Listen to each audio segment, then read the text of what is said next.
credit, they're doing great.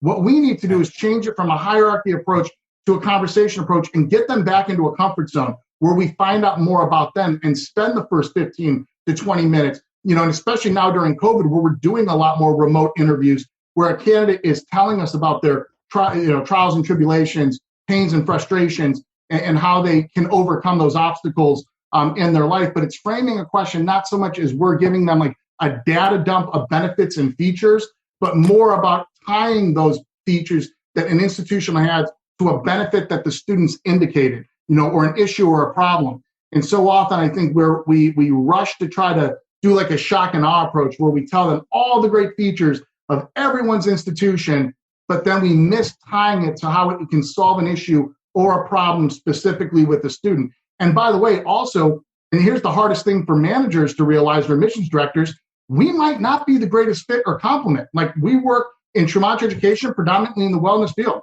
If I'm speaking with a candidate that comes to us that has dual interest and we have a conversation, it may not be that we're a great fit or complement. And we need to be able to say, like, look, we will make some recommendations in a different direction.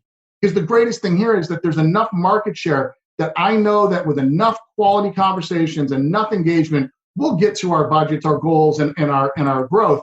But it's finding the right candidates so that they complete the program, benefit it, so we don't have compliance issues and we don't have others. And I think to your point, what you said is it's how we engage initially, how our intros are aligned, how we then carry the conversation through the interview, and how we ask a lot of secondary questions, the tell me more, the what do you mean, what does that look like? Get them to either visualize or Socratically utilize, or theorize what it looks like as they move and get them through this program, because it is intangible.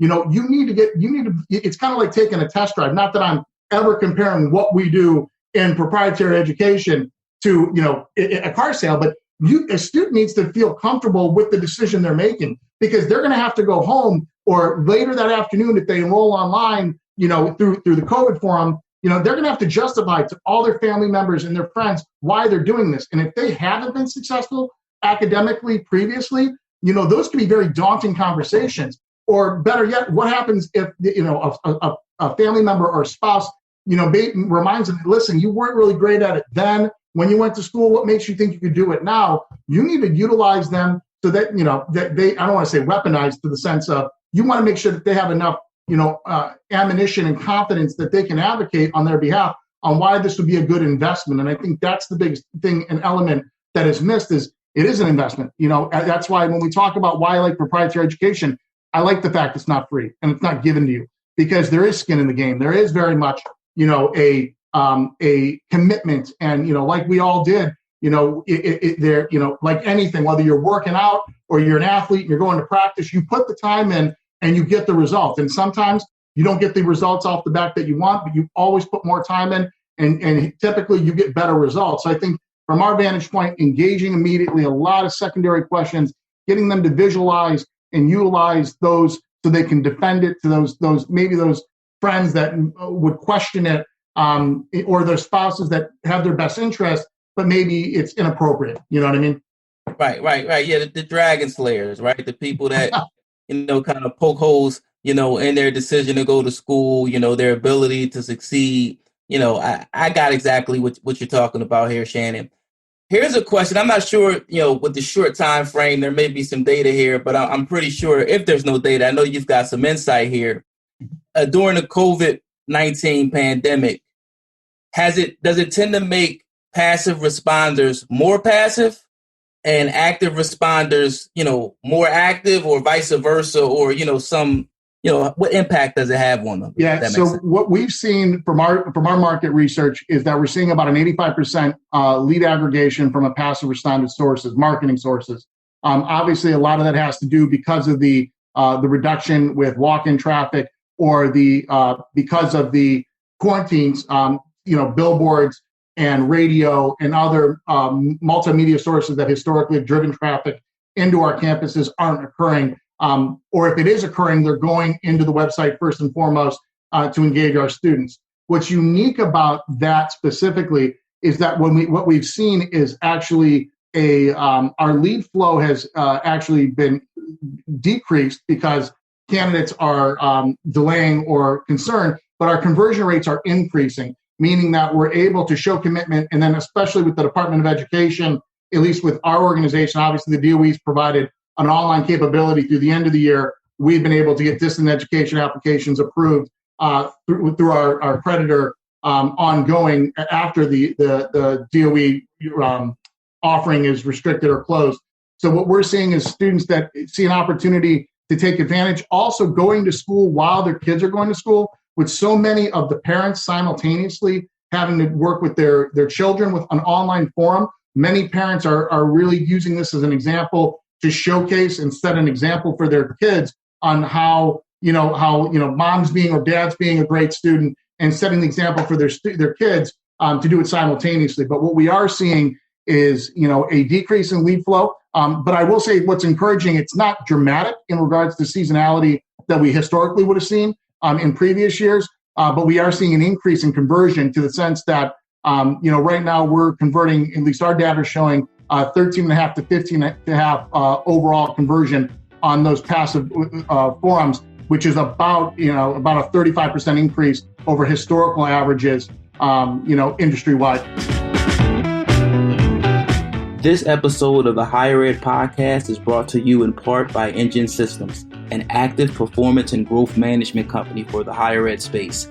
Engine Systems provides extraordinary insight, develops data-driven strategies, and works in conjunction with your institution to bring about the results and outcomes you need to expand your mission to more and more students. Engine Systems focuses in 5 distinct verticals: admissions training, CRN implementation and utilization, media management, call center operations, and active performance and growth management, which covers everything from staffing to budgeting. To learn more about Engine Systems and schedule a free discovery call, please visit our website at engine.systems. A lot of the training that we implemented from Education, was also, developed with, big conglomerates in my former consultative life where we worked internationally. And it's really been developed both with the online forum, the brick and mortar, the hybrid programs, and so forth. I always advocate this. I say, take a few points that resonate with you, because obviously you can't do it all. Use them as temperature points. There's nothing that is 100%. And I always try to advocate that, I can find exception to every rule. I can find exception to every candidate. There are complicated, issues with everyone. But by and large, if you're getting about an 80% success rate, or you can basically, and I don't like to use the word understand, because, so often, and that's another thing on a red flag word is when we talk about objection training, and then I'll circle back real quick, is that so often, admissions reps love to, when they find those pain points, or they're tying features to benefits, or they want to assert themselves as authoritarian, they're like, oh, I understand, Kamaar, I understand what you're going through. Well, that's really a double-edged sword, because at the end of the day, if a candidate comes to you and they have to pay an application fee in order to enroll, and they've told you for the last 20 minutes that they are unemployed, they just lost their job, their unemployment is going for food for their kids, or whatever, and then you basically try to guilt them into using that funds to do an application, and by selling them, oh, I understand, but right. See, that's the biggest no. Like, the but just eliminates the 20 minutes of listening to the story. I always like to use the word I can only imagine. And I'm always about a perspective where what other resources can we utilize? Because to our students are like, and an analogy I always like to say when I'm doing trainings in auditoriums, or when I did trainings at Platform Marketing before they were bought out, is our students are like kids that are kicking a soccer ball.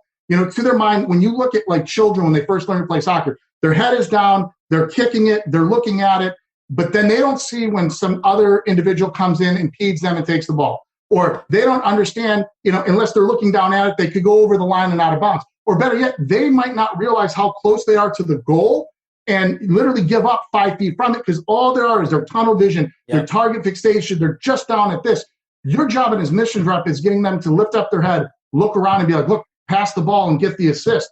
Because genuinely, they could be so close, and they could seem in their mind to be so far, that especially those students that sit back and say, I don't have something, well, great. And especially when we talk about gender communication, it's engaging those men, because what do men never want to typically ask for? helper assistance, so often, especially in the allied trade programs or welding, when, men would be like, I don't have the money, getting them to realize that even though they may have a strained relationship with their parents, I always like to use the children. And Kamaar, I'd always say, if your child was ever in a situation or place where they needed assistance, and even under strange situation, would they, as a parent, as a loved one, would you want an opportunity as a parent for them to come to you in their time of need and to assist them?